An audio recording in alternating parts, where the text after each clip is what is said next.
All right, so this section of notes, we're going to look a little bit about how water can self-ionize itself, and then also like how we deal with very small concentrations of acids and bases, and we typically deal with them with pHs, and then how to calculate that.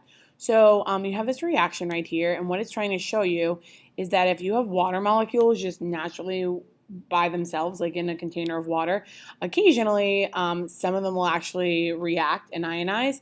We have it as a one-sided arrow. Technically, it's a double-sided arrow because it's equilibrium, but we don't really get into equilibrium. So just so you know, this really is a double-sided arrow.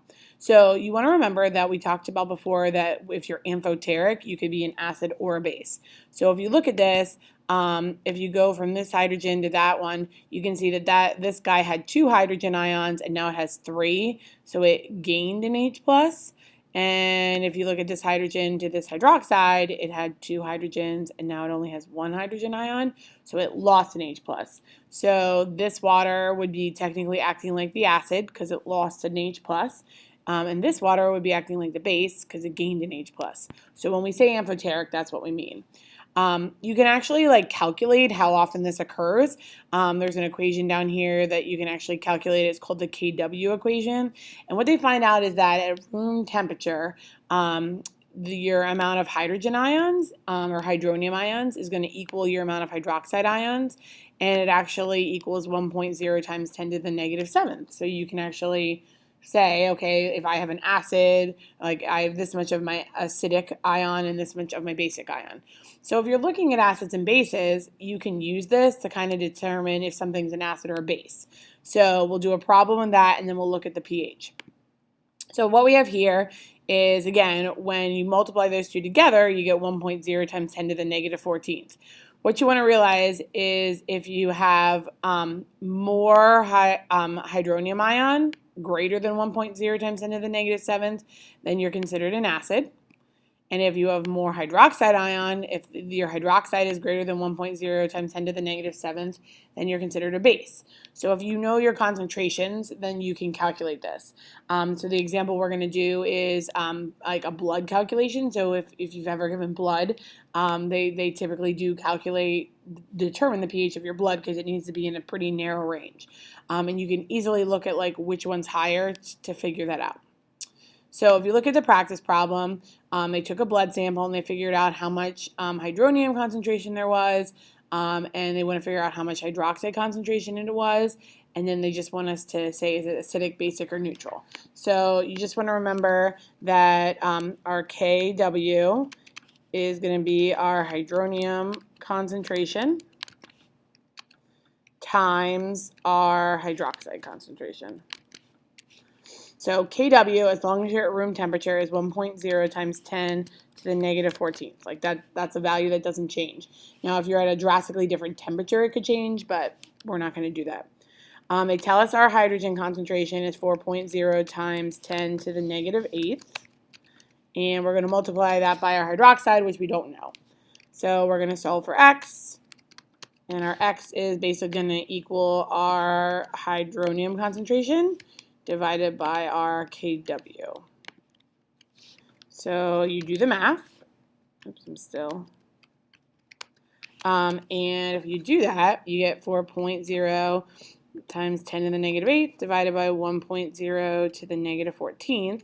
And you get, except I can't do my math right, 4.0 to the negative 8th divided by 1.0 to the negative 14th.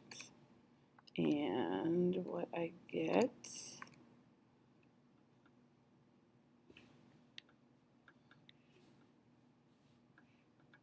is, make sure you do it on your calculator, make sure you try it. And actually, you should yell at me because I have this flipped. I apologize. It should be this divided by that.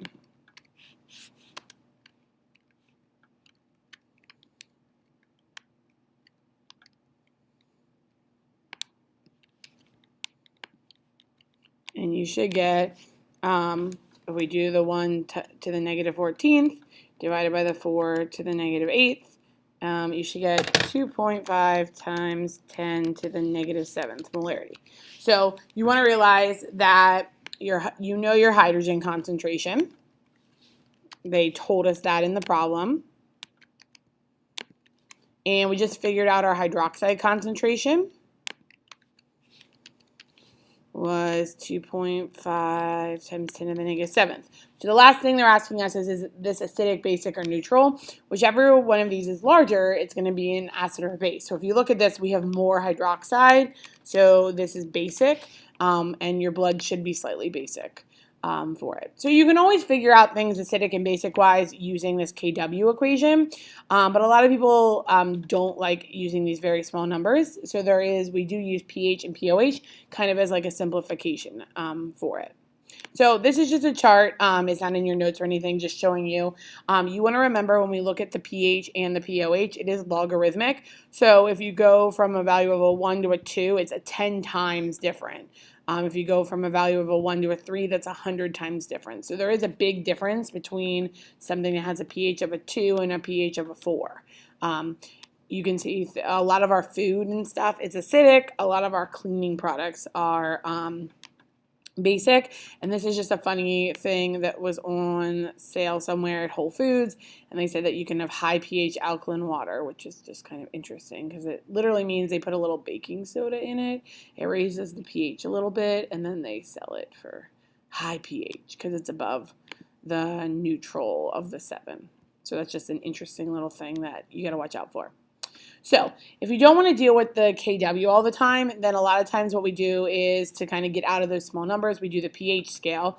To calculate a pH, you do pH is negative log of your hydrogen concentration, and then it'll actually give you the value of the pH. Then when you do the pH, you have to be careful because technically the number out front the decimal isn't actually a sig fig. So it's something you kind of want to watch for. It's not a huge deal, but I mean, if you're technically following sig fig rules, like this has 2 sig figs, so you'll notice here that our answer has 2 decimals for it. That's weird. How is that on top of itself? There we go. I don't know. We're fixing it now. So if you're going to put this in your calculator, like if you're going to do the example 1, what you're going to type in your calculator is negative log of 3.0 times 10 to the negative 5th. So you're just going to type that in, and what you're going to get is your pH.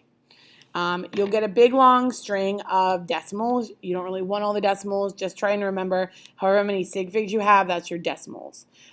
When you do pHs, typically what you're going to see is you're going to go from a 0 to a 14. If you're below a 0, which you can do, or you're above a 14, then you really just shouldn't use the pH scale because that means that you're highly concentrated enough in the acidic region or the basic region that it's just not really worth it. If you calculate your pH and you're less than 7, then you want to realize you're an acid. If you calculate it and you're 7, then you're neutral or right around 7. And if you're above 7, then you're basic. One thing you want to realize, since it's the negative log down here at the very bottom here, that as your hydrogen goes up, your pH actually goes down. So it's an inverse relationship with pH. And again, just going back to that chart, you can see when we have a lot of hydrogen ions, we have a low pH. When we have a very little amount of hydrogen ions, we have a high pH. So just keep that in mind. You can do the exact same thing if you, for whatever reason, calculate hydroxide. You can do negative log of your hydroxide calculation. Again, if you're going to type this into your calculator, you would just do negative log, and you would do 6.5 times 10 to, negative 3. Hit enter, you'll get this with a big long answer here. Just again, trying to remember round your sig figs to your decimals. One really useful thing that you want to do is, like, you can calculate pOH. It's not that useful, but you can always switch between the two. So if you know your pH, you can get your pOH and vice versa. So this first practice problem down here, you just want to remember that your pH plus your pOH has to equal 14. So if your pH is 2.5, then your pOH is your unknown. It's going to add up to 14. And you can very easily solve for your pOH, which in this case is 11.5. So this equation is really nice to go between the two if you only know one. We're going to do a couple more practice problems together on the next slide, and then we're done. The other useful equation here is if you want to undo this. So if you do 10 to the negative pH, like they're doing here, if you do 10, like raised to the negative pH, what that'll do is that'll actually give you your hydronium concentration. If you do 10 raised to the negative pOH, that'll give you your hydroxide concentration. So it's, do you want it in a logarithm or do you want to take it out of your logarithm? Just keep in mind we are using the base 10 logs. We're not using natural logs for it. So last thing for today, we're just going to do a couple practice problems.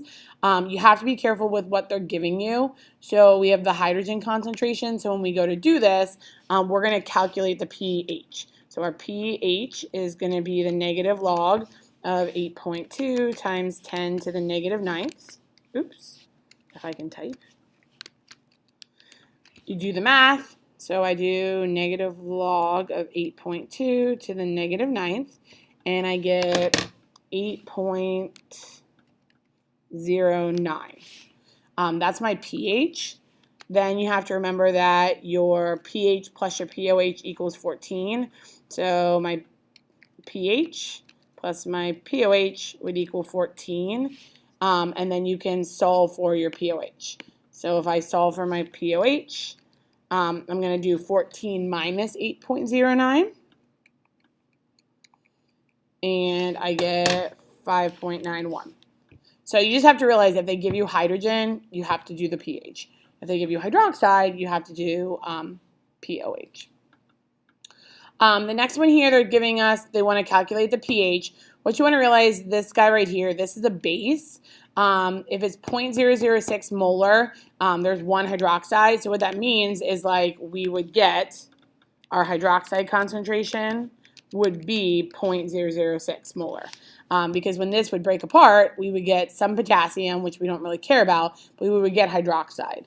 And there's one hydroxide for each of these, so the concentration is identical. What you want to realize is since we have the hydroxide, though, we need to calculate the pOH first. So we're going to do negative log of 0.006, and we're going to get an answer. So negative log of 0.006. I get 2.22. And then again, you just have to realize that the pH, which I don't know, plus my pOH, which is 2.22, has to equal 14. And then if we calculate it out, our pH equals 11.78. So if you are given one, you can always solve the other one. The second to last one down here, you have a pH, you're trying to undo it. This is that thing where you're like doing the opposite of the log. So you just have to remember if you want to get your hydrogen ion or your hydronium ion. Ooh, that's a hot mess, sorry. What you're going to have to do is do, oh, sorry.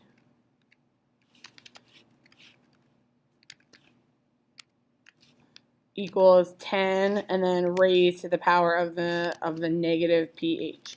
So what we have to do is we have to do 10 raised to the power of negative 1.40, and then what that'll do is undo the logarithm and it'll tell us just what's the actual concentration.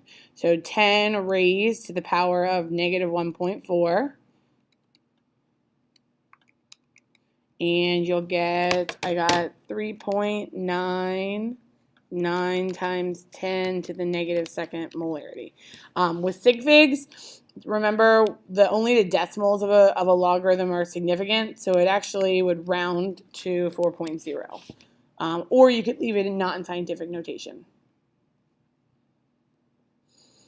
All right, last thing for us at the bottom here, you just want to realize that we have a base, so we definitely are going to have hydroxide. The key thing here is you want to notice there's two hydroxides. So every time this breaks down, I'm going to get two of the hydroxides. So the concentration of the whole thing is 0.050, but the concentration of my hydroxide is actually going to be double that, so it's going to be 0.10 molar. Again, the reason why it's double is because of the two hydroxides. So when one of this breaks down, I get double the hydroxides. So then I need to calculate my pOH, and that's negative log of 0.1, which equals 1. And then if you do the switch, that means the pH has to equal 13, because you can do 14 minus 1. So what you're going to do is just practice some stuff with acids and bases and make sure you're okay calculating the pH and the pOH and then undoing your logarithm. Hope this helped.